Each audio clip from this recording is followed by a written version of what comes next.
Okay, so we do have our in-studio guest, and we're so happy she's here. Teresa Mast is from Sarasota County. She's running for county commission, and we will bring her on here. I think you're...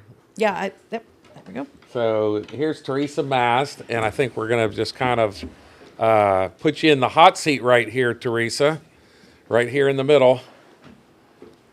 And great red dress and excitement going on here. So thank you so much for joining us. Well, I appreciate How much time do we have with you? Well, you Just, have... I have... I think we you're have a in little bit of charge. time, I think yeah. you're in charge of the time. I'm not. So Well, it probably depends on more on our Zoom guest, Got because it. she's coming from the Fox News, and that doesn't mean that you can sit through that if you want. If she happens to pop in, we're going to pop to her. But Jamie, we got pretty ladies coming in and out. I mean, we're the luckiest guys here. I know. So, Look I at mean, this. come They're on. fighting over So, us, tooth and nail. Unbelievable. So I didn't see any fighting going on. not in your race, not in your race. So so how do things look, and this is your what, second or third time running for office? This is my second time. I ran for school board Right. Okay. and ran against a 20-year incumbent. Had the closest race there's ever been in Sarasota County against a 20-year incumbent, and fell short. Completely had the bug, and just waited for my time when I felt like it was right, and this was right, and I'm very honored to be able to say that I will be the next seated Sarasota County Commissioner for District 1, so it feels really good. Good. Well, we're certainly glad that you've decided to continue. You know, so many people run one time and they get kind of a bad taste, right? And I know It that is you, brutal. I know It you is got a brutal. bad taste after that school board race because it was so close. And It actually taught me a lot, though. I think it was very beneficial because I think you learn very quickly that it is a very cutthroat process, as you know very well. It's not something that is for the lighthearted. me, no, I don't. And it's something that you have to be very willing to give it everything you have. You have to have the support of your family. You have to have the support of, I call the very tight inner circle, and just be very, very diligent about how bad do you want it, and Well, how hard are you willing to fight? You know, when you and I have talked about it in the past, I always say there's the three areas of your life that politics can really impact, both positively and negatively. Mm-hmm. It's your personal, your professional, and your political. And win or lose, I always say that I like to try to run campaigns that people come out all in good shape in all three, because I've had candidates who have lost their political campaign, and yet they've excelled in future politics. Their business excelled, their personal life excelled. And then I've had people who have won a political race, but they did it in such a way that they really kind of hamstrung their way going through. And the race that you've run here in Sarasota County, I think positions you well to do very well in all three areas, because you ran this race with an incredible amount of integrity. And I appreciate that. Yeah. That was my goal. I really sought very, very hard. My team was absolutely phenomenal. I cannot say enough about the love of my life of 40 years. He was with me every step of the way. Our daughters were extremely supportive. I had an incredible political team that fought really hard, and we made sure that the integrity of our race was a very clean race. We made sure that I was well represented in my values, my faith, and obviously my political views. And so I'm very excited. Well, and you know, like 2 months ago, I spoke to you. It's like, well, when you're a commissioner, I really want to talk to you about opening Midnight Pass. And here we are now, 9 feet of water flowing through there And every look, God couple did times it a for day. us, It right? got open. It was happened naturally. We still have some work to do to make sure it stays open, Yes, we and some things like that. So we're going to appreciate your help with that. And but it's just kind of funny how politics can change so quickly, you know. Overnight.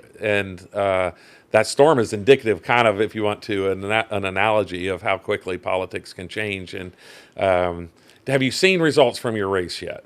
Well, I have not looked at the numbers, but I was trying to bring I know, them up. I know my husband is over there. I was trying to bring them up, but I I know my husband is over there looking at numbers. I didn't. And so When I first brought it up a Come on around, John.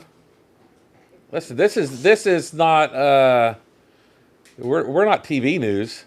So when I brought up the site, it has County Commission District 3, but it doesn't show County Commissioner District 1. So I don't know if you have results or if you've seen results that you want to share. Think that But probably not going to show because her write-in dropped. oh, okay. So that I don't know if they're going to tally the votes. So anyway.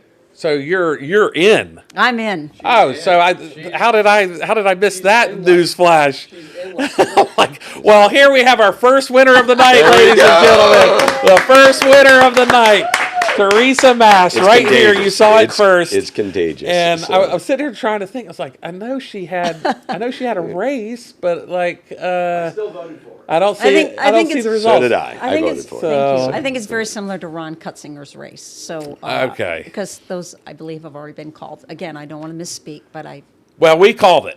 We've called it. So You're the it's- winner. it's official, We're making you the winner. Well, congratulations! Thank like you I very can't much. believe that I'm sitting here like what did I miss? And so thank you, John, for weighing in. You're a voice of wisdom as always, and or most of the time. Well, we'll give him 90%. 90%. Hey, listen, 90%. Any guy, any husband will take 90%. I'll tell you that right now. Jennifer is over there laughing. If she was here, she'd probably be on your side and never give me 90%. She'd say no, 89, 88 at most. Yeah. Teresa, There we go. I'm being now that you're elected again and you lost, what advice would you give for people entering into politics, like the new generation coming up? What advice? Because you did lose, like so did Bill Clinton. Absolutely. And then what Jamie always says, and I actually agree with this, even when you lose, you win. Oh, I wholeheartedly would say to anybody who wants to get into it, first of all, my hat is off to anybody who's willing to do it because it truly is a huge commitment. You do put your life on hold. You do put a lot of what I would call your day-to-day privacy, the ability to be very thick-skinned. I would encourage the young to become very involved in politics across the board. Learn as much as you can, be ferocious about it. Read, engage, ask questions. Jamie and I would speak frequently about just, I don't want to say nonsensical things, but processes. The ability to be able to say, be smart about how you represent yourself because you need to be true to yourself. So don't try and make people happy because not everybody's going to be happy. Sure. Be very genuine. Be very transparent. Anybody who knows me knows that what you see is what you get. Take it or not. I just met you, and I'm glad I voted for And you. I so. am very appreciative of the opportunity to live in a predominantly red county because I will tell you, even in red counties, there's a lot of work. We have a media that is very biased, and unfortunately, they don't always tell the truth, and so they skew stories very negatively, and you have to be willing to absorb those and not react. Absolutely. And you have to be willing to take your hits, and although you want to correct it, the best thing you can do is just not give them a platform at all. And so I would encourage people, be genuine, be very, very true to yourself, and you better be able to put it all on the line. And how did you get involved? Did you go through the party? Did you get through the local Sarasota County party? Or how did you kind of dive into this entire political realm? I have been very pleasured since I was 18 years old to be very involved in the Republican Party. Ronald Reagan was my first president I ever got to vote for. That was so cool.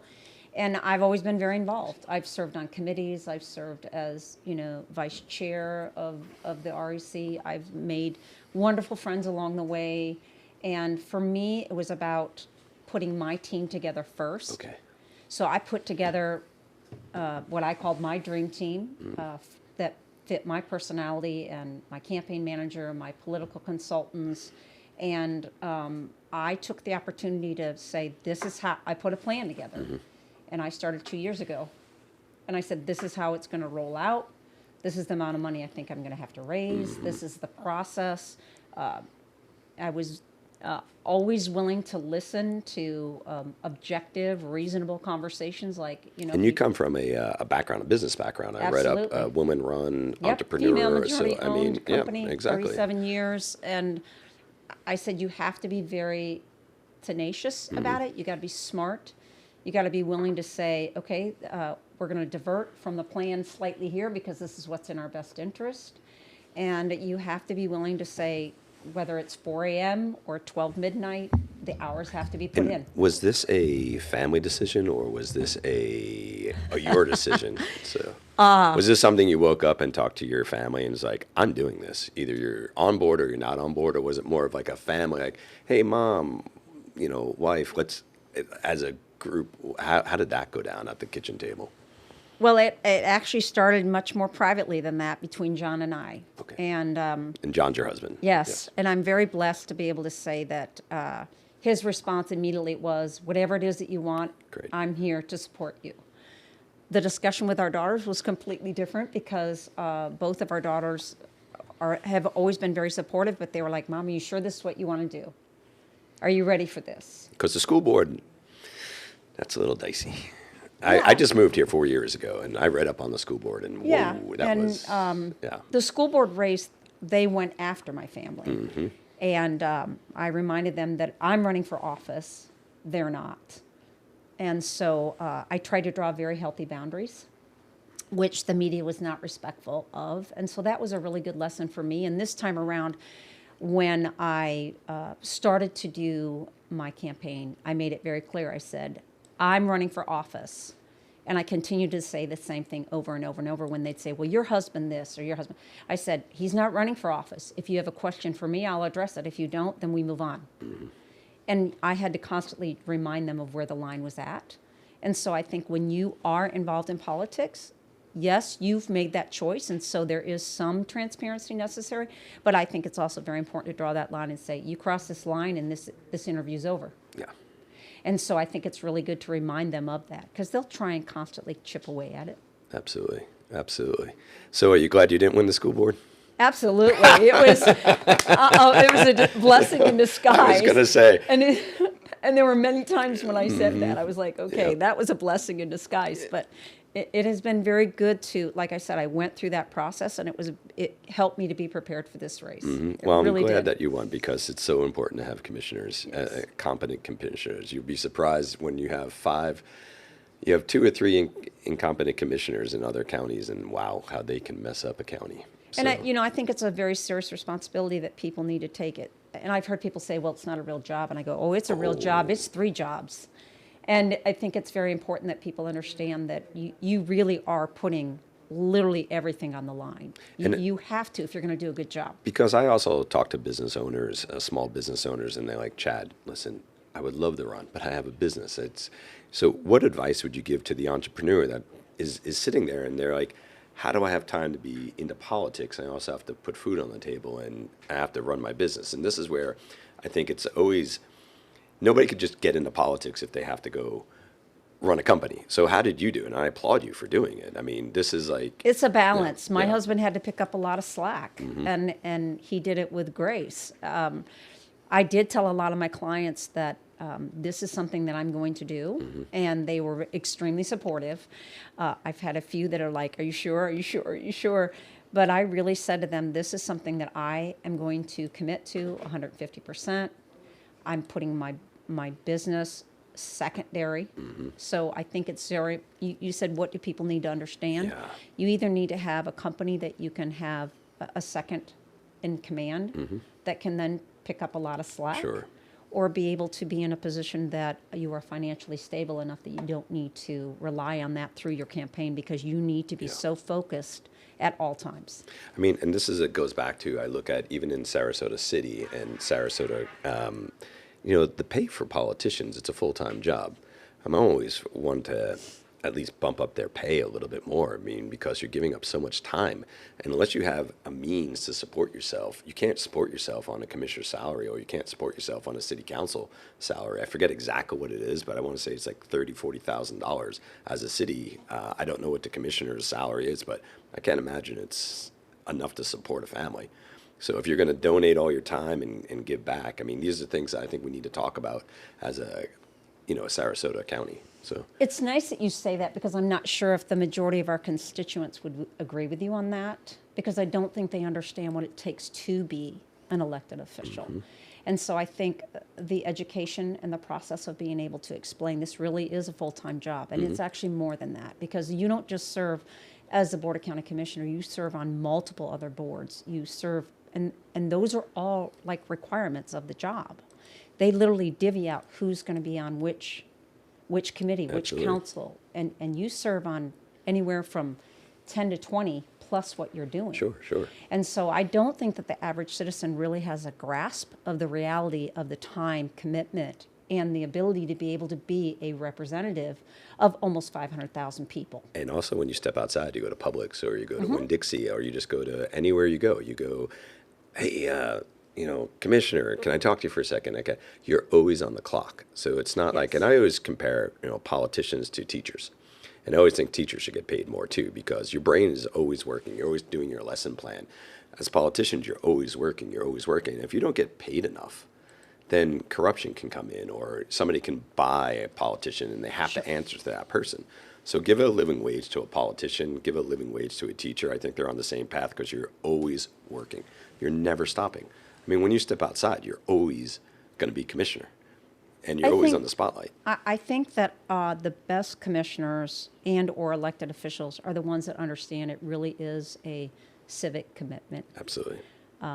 And I think that the majority of ones that are really good at what they do have that in their heart and they understand it. And so the commitment that they make, that is part of it.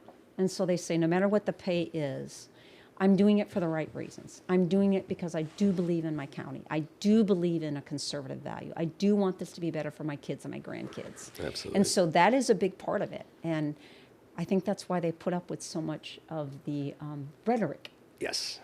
And if you look at, are we? No, we're good. Okay. Unless somebody's in the Zoom. No. Nope. Nope. Okay. But this is what makes Sarasota so great, is like, you're a highly educated woman. You're come from great family. Thank you for identifying me as a woman, because I actually am a woman. I appreciate so- it. Thank you so much. I didn't really And have I any- know I'm a yeah, woman, so- and I'm very proud of it. Highly educated. And this is what makes Sarasota a premier county in Yes, it Florida, does. if not the country. I mean, our elections are great. I have to give a shout out. I don't know his name off the top of my head, but our county election commissioner, Ron Turner. Ron Turner. Ron Turner. I met the guy He's once amazing. or twice. I hope he never leaves. He is top of his class. I mean, I hope really, the guy never leaves. Well, the statewide supervisor of elections association elected them their president. If that tells you anything about the caliber of Ron, and Yeah. He's very experienced. Just- He carries and himself he- so We should so be the well. model. Here's the the thing, model like for the rest of the country. I've talked to him numerous times about things like election fraud and concerns I've had through my 30 years in politics, and he will take the time to tell you, okay, yes, these were some things that have happened in the past, but in Sarasota, in particular, Florida first, and then in Sarasota, he's even tougher than the laws of Florida. And Florida He have is. the best election laws. I tell people all the time, we have some of the greatest access. You can see the amendments to the Constitution that are here. It's easy to get on the ballot as a candidate. It is. It's easy to get a ballot initiative to change the Constitution on our ballot relatively easy. New Hampshire, they don't even allow it. You don't have a citizen method to get something in their Constitution. It's only through the legislature. And then we have the most access to actually voting. We have our ballot accessible, especially in Miami-Dade County, in more languages than anywhere in the world. Anywhere in the world, you can have ballot access in Miami-Dade County, regardless of your language.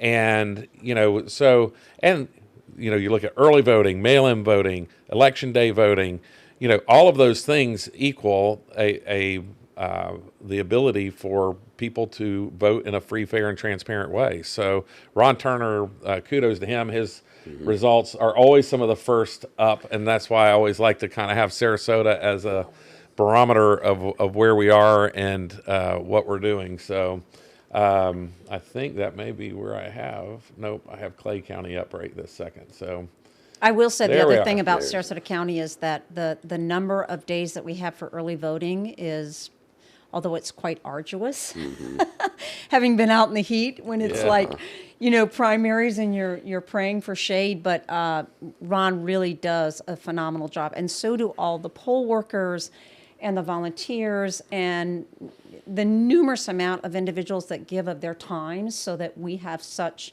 what I would call progressive voting privileges, as far as like the ability to access them. It's a very pleasant environment. For the most part, they're extremely civilized. Oh, totally. I mean, it's just, it really is quite an experience to be a part of Almost and to see it. collegial. Like the blue team was on one side and the red team was on the other side, and they were like giving each other lemonade, and they all had their pamphlets, and it was just right. very nice. It was very civil, and I was very proud. You know, so we're looking at some election results, and so these are past results here, and I'm just going to go by memory of what I just saw because the results aren't in, but I like to look at counties like Clay, which is a suburb of Jacksonville. I looked at Duval. Those results aren't up yet. Sarasota. And it looks much more like a 2016 or better trend for Donald Trump than 2020. Even in Sarasota, we had, it looks like a 23,000 vote win in 2020, where we had about a 34,000 vote win in 2016. And those results in Georgia that you're looking at, we'll get to in just a second. And then same thing in Clay County. We're looking much more towards, we've already have a 30,000 vote margin. Yeah. And that's with early and mail-in ballots and not election day voting. So I guess the proof will be in the pudding, so to speak, to see, Democrats are claiming, Republicans cannibalized their election day vote. And I don't think that's what happened when we saw the number of elections vote, especially at the 9 a.m. report, where more than 500,000 Republicans have voted in Florida and 230,000 Democrats by 9 a.m. this morning. And so, so I think you're seeing this is going to grow in these counties and be a better result than we saw in 2000. And I know that as of like 5 o'clock, I had gotten a report, and they were saying that across the board in Sarasota County, and I won't break it down by Republican, Democrat, NPA, other, whatever, we literally had like 82% of all voters had voted, and that's incredible. And I'm telling you that speaks volumes, I think, for the culture, not only of our country and the temperature of what's going on and how valuable this election is, but it also has a lot to do with the work that Republican Party did to get the vote out. In the last 25 years. Literally, it's been one of those things where it's like, it's okay to trust the vote by mail.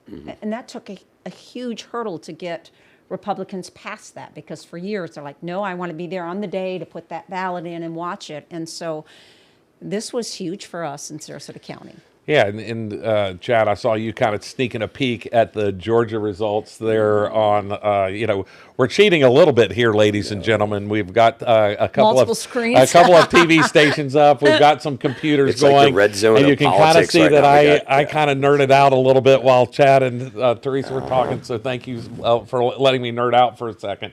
But in Georgia right now, with about 500,000 votes in, 500,000. Now, that's probably about 10% of the votes we're going to see in Georgia, right? Yeah. We're going to see about maybe 5.3 million, 5.5 million. And what we're seeing right now is Donald Trump with a huge, huge, huge lead in Georgia. Jamie, with 500,000. He's got a 130,000 vote lead out of 500,000 votes. So he's currently leading in Georgia by 23 points. Now, when you look at the map, there's a lot of red counties, right? Yes. Not a lot of blue. Not a lot of big blue counties. Yet. Don't get excited. So, yeah, number one, 130,000 vote lead is in those counties is not insurmountable for Harris. However, I think we're seeing a bigger win. So we have our Zoom guest. So, Teresa, do you mind sitting in with us? Or I tell you what, I thank you for the time. I've got my next stop to get to. It's been a pleasure. I appreciate you having me on. Oh, well, Jamie, thank you so much for it's coming. It's a delight, not only as your friend, but as a fellow Republican, to enjoy some time I with can't you. wait to see the work you do as a county I'm commissioner. super excited to see what the future holds for all of us. Well, thank you so much. Especially for our president. So I'm super excited. So thank you, and Thank you have for a having great me. rest of the night. Enjoy the party.